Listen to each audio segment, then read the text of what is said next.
Welcome to Media Spotlight TV, where we shine the spotlight on your business expertise. Hi, I'm Virginia Parsons, the host of Media Spotlight TV, and today we have a very special guest expert. His name is Ron Harvey, and he's going to be talking about hyperregulation, solutions for EHS managers. But before we get started, let me introduce you to Ron. Ron is the CEO of Echelon Environmental. He is a 30-year veteran of the hazardous waste industry, and his experience runs through all aspects of the business, having worked at 3 waste disposal facilities, 3 environmental service companies, and for a radioactive and hazardous waste generator. During his time in the field, Ron has cleaned up hundreds of illegal drug labs.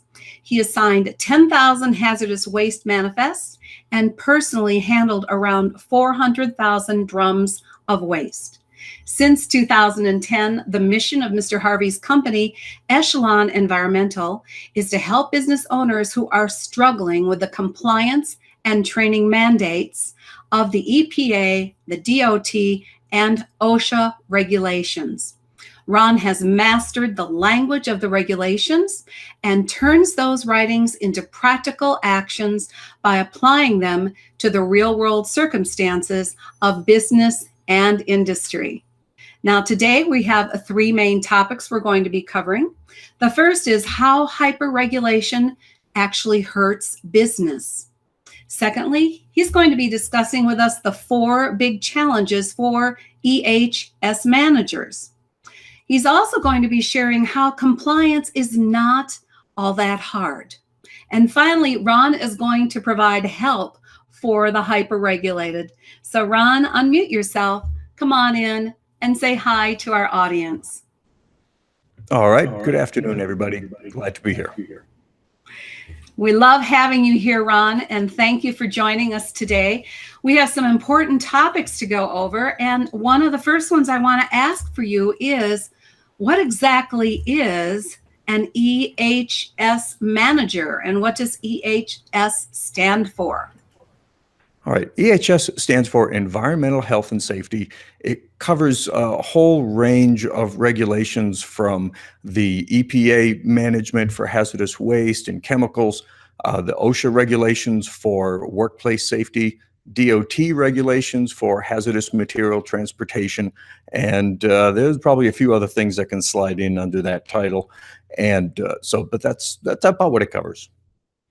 Well, that's quite a bit, wouldn't you say? It sure is. Well, let's start with the first topic then, and that is, how is hyperregulation actually hurting business? Well, there's any number of different ways that regulations can affect a business operation. Really, I have been in these industries since the beginning, for the most part. Even EPA started in 1976 or 79, and I started in the business in 1984, really in the infancy of EPA. And over those years, I have seen the changes and the regulations just more and more and more every single year, it seems almost. And I'm not saying that regulations are bad. Hyperregulation is the extending of reasonable regulation. And reasonable regulation, yes, of course, we need to keep pollutants out of the water and out of the air and out of the ground. And we need to keep the chemicals securely managed at facilities. There's lots of ways that regulations help, but the regulations have just grown in scope, they've grown in magnitude, they've grown in volume, and they have really just taken a chunk out of the working capacity of a lot of companies. Yeah, well, it makes sense that they're important. Obviously, there's certain things that have to be covered for the health and safety of everyone.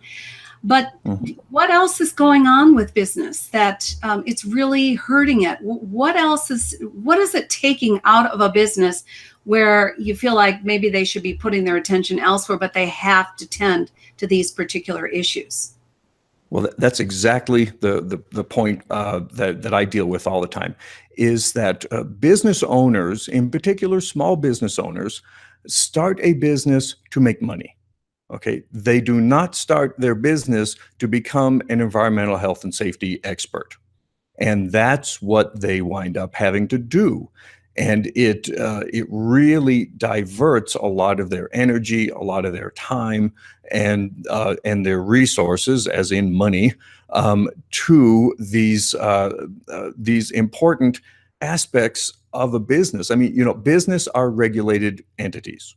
There's no question about it. They are going to be regulated, and the regulations actually are good for business. At least you could say a good portion of them.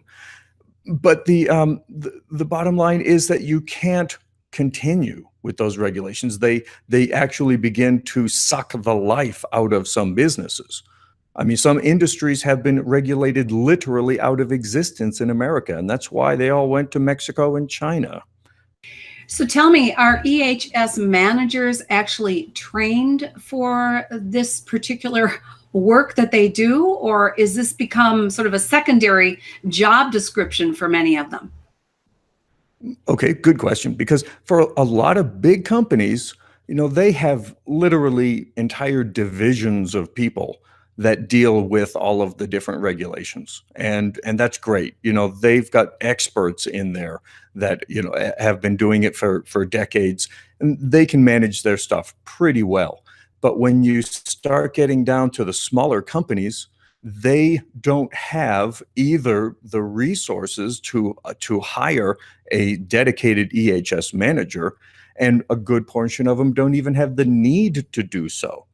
And what happens then is that assignment, whether it's the waste management or the health and safety or the hazmat and transportation, gets assigned to someone, and that person isn't necessarily highly qualified. Let's be nice. I mean, but I've been in literally thousands of businesses over the years, and I have seen so many circumstances where the people that I was dealing with to get rid of their waste or clean up their spills and stuff like that, that the people that I was dealing with didn't know much, and quite often they didn't know anything about the actual responsibilities that they had. And that really began to disturb me about 10 years ago, because I could see that these people really want to do the right thing. Now, that's a really important point, in that these EHS managers, they also understand the importance of these rules, and they want to do the right thing. But literally, their responsibilities are certainly not entirely focused on their EHS responsibilities.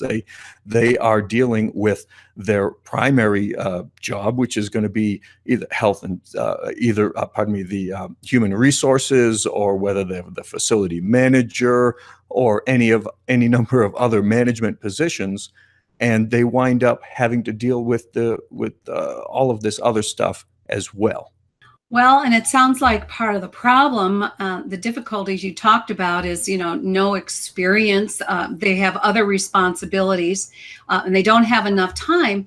But it seems also that they're just not getting the training that they need. It sounds like they're maybe being given this title without the training that goes along with it. Can you expand on that? Oh, certainly can. Yes, you're absolutely right. They the way I've seen it happen is really two different ways. The owner of the company somehow, one way or another, comes to the conclusion that, oh gosh, we've got this particular EHS responsibility of some kind that we need to deal with. And so they start looking around and saying, okay, who's going to do this? And they don't have anybody there with any education, any experience, or any real interest in doing the job. And so they wind up, like, for instance, with the waste managers. I can't tell you how many hundreds of waste managers I've seen who got the title of waste manager because their office was the closest one to the waste storage area. Now, if that's a poor way to select a waste manager, yes, it is, because they literally have no idea. They have no idea how to do it, and it's dangerous. It actually is a significant liability to the company in a whole range of ways. And so yes, there's a major flaw in how these people are trained. And one of the main ways they get trained is that they'll become the OSHA manager, for instance, and somebody walks up and hands them the OSHA regulations, and it would be a great big book, like about that big. And they say, okay, here's the rules for how to keep our workplace safe. And they hand them the book, and they open the book, and in just a few minutes, literally, they're reading this stuff and they're saying, what in the world? Because they've never read anything like the Code of Federal Regulations. And they call it a code for a reason. It's literally a foreign language. If you've never read any CFR, as we call it, it's written in a language that is simply it's unknown to most people. And if you try to read it, it's a pretty good bet that within an hour of trying to figure out how to do your new job, you're more confused than you were at the beginning. And then you close the book and you put it on a shelf somewhere and you say, I've got something else to do. I got a meeting. I'll see you later. I mean, that's how it goes. Well, that to me seems like a very difficult position to put any kind of an EHS manager into if they have not had the training or any means of interpreting that code that you're talking about with a book that is this thick. On the other hand, Ron, you say that compliance is not all that hard. So that sounds sort of contradictory to what you were just talking about. Why don't you expand on that so that you can reassure these small businesses with EHS managers that they can do it and they can do it correctly? Okay. The reason that compliance is not that difficult is because literally those codes, the Code of Federal Regulations spells out in black and white what you're supposed to do. The words are there. They're usually buried, and sometimes the structure of those things is written so that it's entirely non-intuitive, and so it's not hard, because if you can tease out all of the superfluous stuff that's in those regulations, you can find out what they want. And this is the important part, is that if you get inspected, if an OSHA inspector shows up and they see that you have forklifts running around your facility, okay, they're going to ask you, do you have training for your employees? Do you have the inspections for the forklifts? Do you have a regular review of your program? Any number of what kind of area are you using? I mean, so those points that the inspectors are going to look for are in that code. So literally, the regulations tell you exactly what you need to cover in order to be in compliance. So compliance isn't that hard, because it's not like for every regulation out there, there are a list of 50 things that you have to do. Now, don't get me wrong, there are regulations that are that complicated, but most of them aren't. They're going to have maybe 4 or 5 or 6 different particular functions that you will have performed. And those, if you perform those functions, you are in compliance. And they're going to go check, check, check. Very good. Let's see. Let's look at something else. And if you can show them, for instance, if OSHA comes in for a random kind of inspection, there are half a dozen different things they're going to ask for right off the bat. Okay.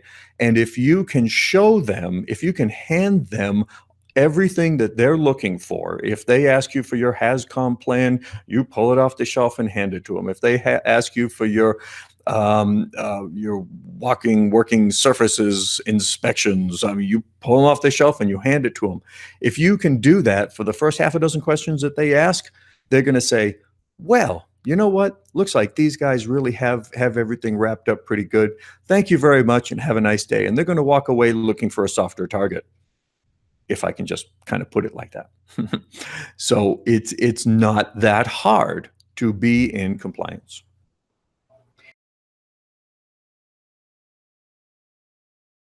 Well, you make some great points. My concern, and this is because of what we have discussed previously, is, they're feeling hyper-regulated. And I'll bet you have some sort of horror stories about those who have been in a situation where they were assigned to be an EHS manager. They got one of those big code books and sort of threw it aside because they didn't have time. They had other responsibilities. And what is the consequence? As in spite of the fact that it's not that hard to be in compliance, what are some of the consequences you've heard out in horror stories that might be helpful to those viewing? Okay, well, what normally happens is somebody will become, say, the waste manager or the transportation manager. And they're going to get their big fat books, and maybe they'll even take a couple of courses, watch a webinar or two, and then they are going to be so overwhelmed, and they've got so many other things going on, because a lot of these people have not just one other responsibility, they might have 2 or 3 along with the EHS stuff. So what happens is that they put it all on the back burner. This is what I've seen, okay, time and time and time again. They put it on the back burner and they do what I call seat of the pants compliance. The really obvious stuff, the stuff that's already been identified, maybe they've been inspected before and there was a problem here and they've got that covered. Okay, and so they assume that everything is on autopilot and they just coast along, hoping that nothing goes wrong. And that is an extremely dangerous way to manage your EHS responsibilities. There's one company that called me after they had a spill. They had a big spill. Well, it wasn't a big spill, but it was a very nasty chemical. And so the EPA was the first one in, and well, they hit them pretty hard. So then the next, within a couple of days, OSHA shows up. And within a few more days, DOT shows up. And the next thing you know, that the stormwater authority, there was another 2, or the fire department also. I call it regulatory piling on.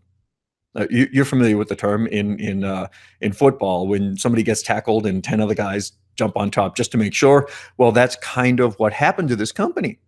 And it's actually not funny because there was a 60-year-old company. They had been in business a long time, very well respected. And they wound up just closing the place. They literally couldn't handle all of the stuff that got thrown at them. Now of course, they made the mistake. It was actually quite a simple mistake, and it didn't need to happen. It could have easily been prevented. And oh well, but these are the things that if you overlook some of the requirements, the basic requirements, the really straightforward, okay, let's prevent disaster kind of stuff, And if you can prevent that, you're going to be doing pretty good. But it's sad to see that kind of thing happen, and it was totally unnecessary. And I hate to see that because small business in particular, and I'm not talking just little mom and pop shops. I mean, small business is anything less than what, $200 million a year or something. Um, they are the backbone of American industry and the economy. And to see these people, okay, I'll give you another example. Not too long ago, my car was in a parking lot and it got dented. I come out and there's a dent in this, a little tiny dent inside of my car. And so I wound up bringing it to a local auto body shop. And the gentleman comes in. I show him the dent, and we talked about it for a minute. He said, "Okay, great, I can take care of that right now." It was just a little dent, and so I was like, "Okay, great, how much?" And so we agreed, and so we just started talking on the way back to his office. And he said, "So what do you do?" I said, well, I help companies with their EPA, DOT, and OSHA regulation compliance." And he looked at me, and I will never forget this because he was just a small shop, maybe half a dozen, 10 guys working there. And the first words out of his mouth were, "The thing I fear the most is OSHA walking in that door." And that really struck me because here you got a small company with, all the concerns of keeping the doors open for any small company are significant. Okay. And of all the things for this guy to be concerned about, he was concerned about OSHA. And I thought, dang, that's wrong. There's no way that they need to live in that state of fear with that nagging thing at the back of their head saying, "Oh gosh, tomorrow OSHA might walk in that door and I'm done." What? That's horrible. For people to be living under that kind of fear, I find, well, it's unnecessary. It's 100% unnecessary. And you have a solution for them, don't you? You have a way of helping not only that small shop owner with 8 employees, but the bigger boys too, in a way that can take some of this stress off of their backs as an EHS manager and for the businesses themselves.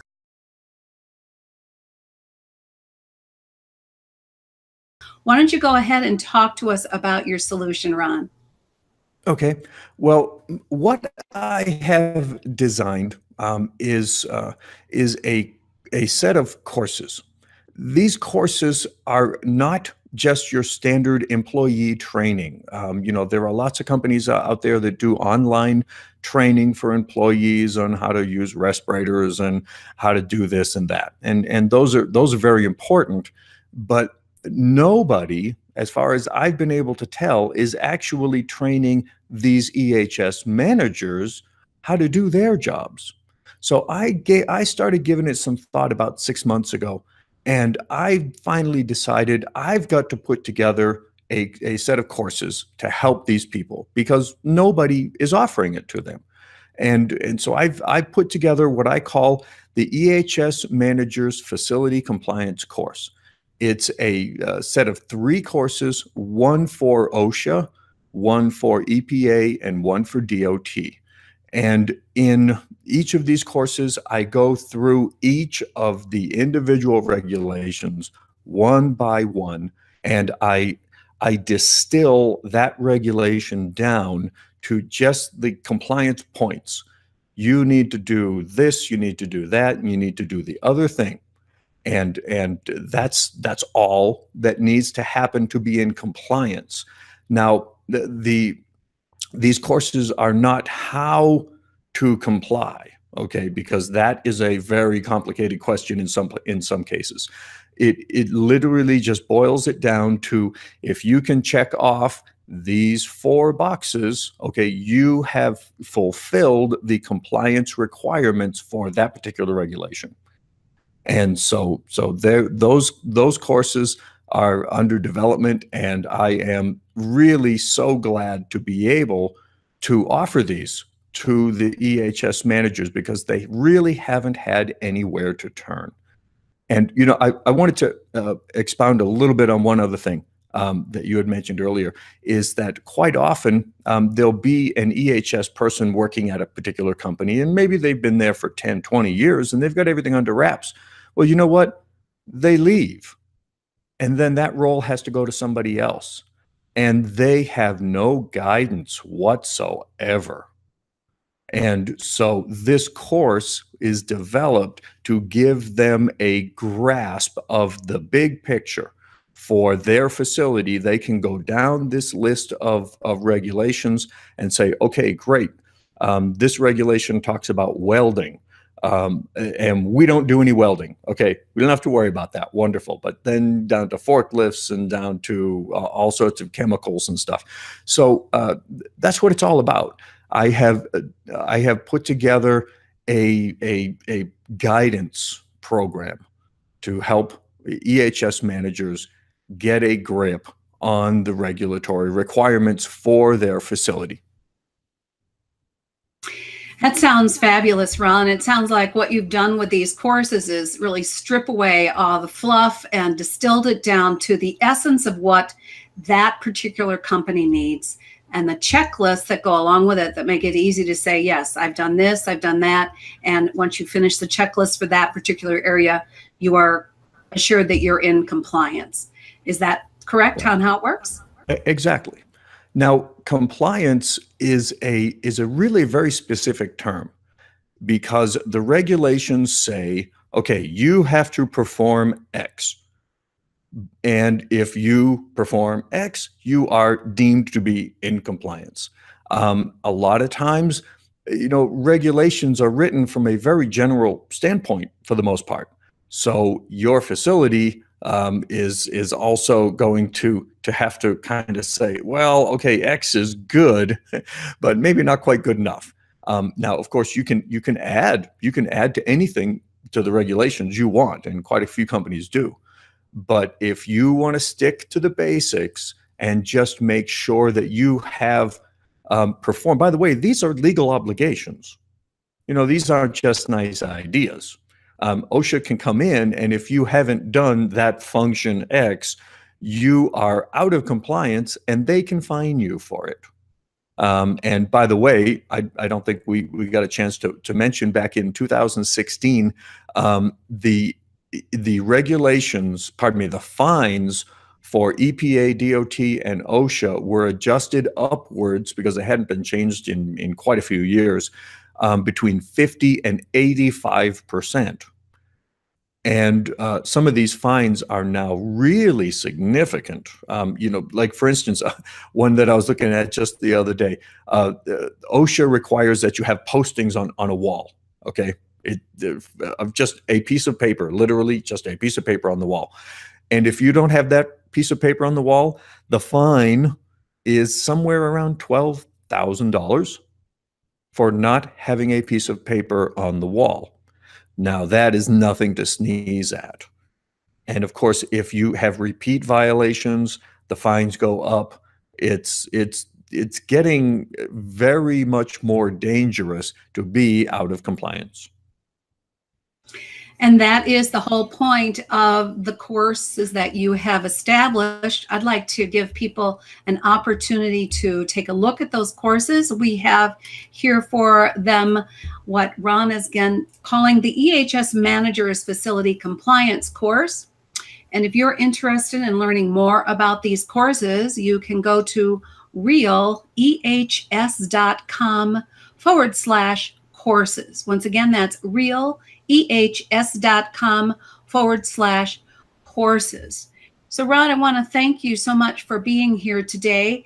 Do you have any last words of advice for our EHS managers or business owners who have EHS managers? Well, first off, thank you very much for having me here. This has really been a pleasure, and I've enjoyed it. My word of advice is really, don't put it off, because that's how people get in trouble. It's very, like I said, it's easy. Once you get these checklists and go through this course of mine, you will see that I, I just blow all those clouds of confusion away from what the regulations are telling these poor folks to do. Okay, and that's what makes it easy, is having somebody tell you this is what the regulation is really trying to say, and that's what I've done with these courses. Thank you, Ron. I really appreciate the time with you, and I hope that you will all take this information into consideration. If you are a small or medium or even larger business, you know that you must be in compliance, and now you have a resource to help you get in compliance, and it's not all that hard, as Ron has told you. Thank you once again for being here, Ron, today on Media Spotlight TV, and I hope you will all tune in the next time we have an episode on Media Spotlight TV. That's all for now. Thanks again.